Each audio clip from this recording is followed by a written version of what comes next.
Assalamualaikum warahmatullahi wabarakatuh.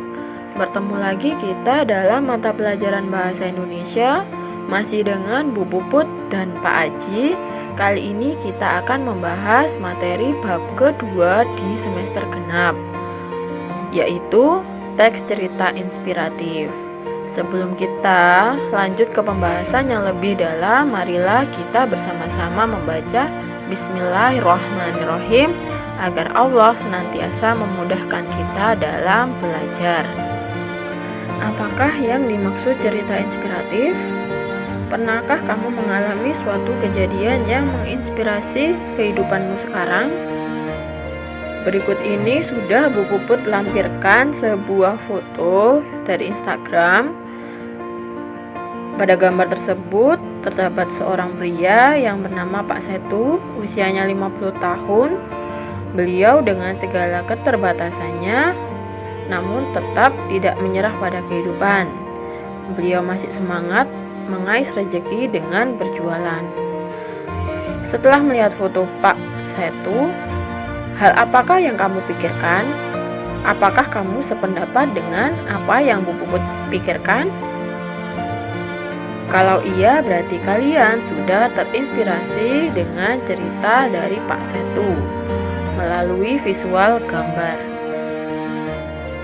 Untuk mengetahui teks cerita inspiratif itu seperti apa, pertama-tama kita harus mengerti arti dari inspirasi.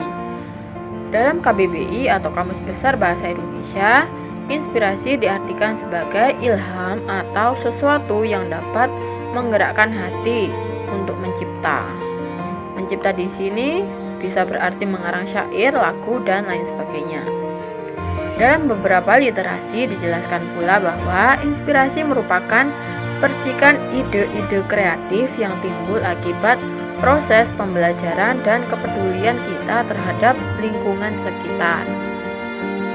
Jadi, pengertian dari teks cerita inspiratif adalah suatu bentuk prosa yang berisi kisah seseorang yang bertujuan untuk memberikan inspirasi atau motivasi. Prosa merupakan karangan bebas yang tidak terikat aturan seperti yang terdapat pada puisi. Cerita inspiratif biasanya berdasarkan pengalaman pribadi, kemudian diceritakan kembali dalam bentuk prosa. Tujuan dari teks cerita inspiratif ini adalah untuk menambah dan menggugah motivasi, semangat, dan rasa percaya diri untuk menghadapi semua tantangan yang mungkin akan dihadapi dalam mencapai tujuan yang diharapkan secara positif. Ciri-ciri dari teks cerita inspiratif ada 7. Yang pertama adalah kisah nyata. Jadi cerita dalam teks inspiratif itu berdasarkan kejadian yang pernah terjadi dan benar-benar terjadi. Bisa berupa dari pengalaman seseorang dan lain sebagainya. Yang kedua adalah tema. Cerita yang berkembang di dalam teks cerita inspiratif sesuai dengan tema yang dipilih. Yang ketiga, judul. Judul memudahkan pembaca mengidentifikasi keseluruhan dari gambaran cerita. Kita bisa mengetahui singkat dari cerita tersebut dari judulnya.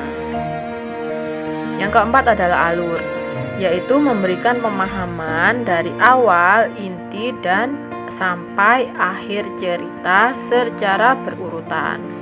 Yang kelima adalah naratif. Naratif ini menceritakan tentang sesuatu hal atau kejadian bersifat narasi. Yang keenam adalah tokoh. Tokoh ini adalah yang diceritakan sebagai sumber inspirasi, tapi tidak hanya tokoh ya, bisa mungkin suatu hal atau suatu kejadian atau yang lainnya. Yang terakhir adalah amanat. Di setiap teks cerita inspiratif itu pasti terdapat amanat, yaitu pesan yang ingin disampaikan kepada pembaca, pesan yang menginspirasi. Jenis atau model teks cerita inspiratif ini ada 3, yaitu narasi ekspositoris atau informatif, narasi artistik, dan narasi sugestif. Narasi ekspositoris ini menyampaikan informasi mengenai suatu kejadian. Jadi terdapat informasi yang jelas dari narasi ekspositoris. Yang kedua adalah narasi artistik, memberikan pengalaman estetis kepada pembaca.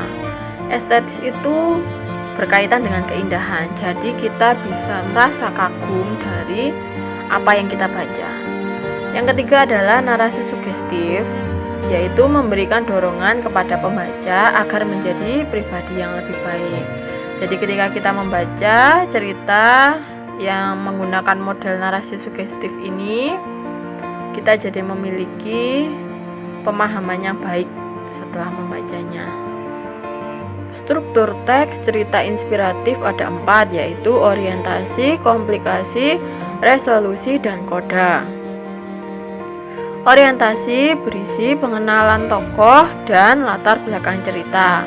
Komplikasi berisi puncak dari peristiwa-peristiwa yang dikembangkan pada tahap rangkaian peristiwa sampai masalah tersebut ditemukan jalan keluarnya. Resolusi adalah tahap penyelesaian dari suatu permasalahan yang terdapat pada komplikasi. Dan yang terakhir adalah koda, yaitu bagian penutup dari sebuah cerita inspiratif dan jenis teks narasinya lainnya. Dalam tahap ini disampaikan kesimpulan dan pesan moral yang dapat diambil dari cerita tersebut. Kaidah kebahasaan teks cerita inspiratif ada 5, yaitu yang pertama, kata atau kalimat deskriptif, yaitu menggambarkan keadaan, bentuk, atau suasana tertentu. Yang kedua adalah kata ekspresif, yaitu mengungkapkan suatu ekspresi berupa gagasan atau perasaan. Bisa berupa cerita yang bahagia, cerita yang menyedihkan, dan lain sebagainya. Majas atau gaya bahasa, yaitu makna kiasan untuk menguatkan kesan dan menimbulkan suasana imajinatif. Yang keempat adalah kata keterangan waktu.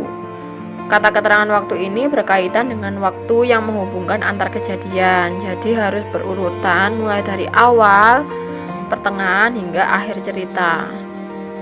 Dan yang terakhir atau yang kelima adalah kata hubung, yaitu kata yang menghubungkan antar kalimat satu dengan kalimat yang lain. Sampailah kita pada akhir pembahasan. Terima kasih sudah menonton video ini sampai habis. Semoga video ini bermanfaat untuk membantu kalian dalam mempelajari teks cerita inspiratif. Akhir kata, wassalamualaikum warahmatullahi wabarakatuh. Sampai berjumpa di video-video selanjutnya.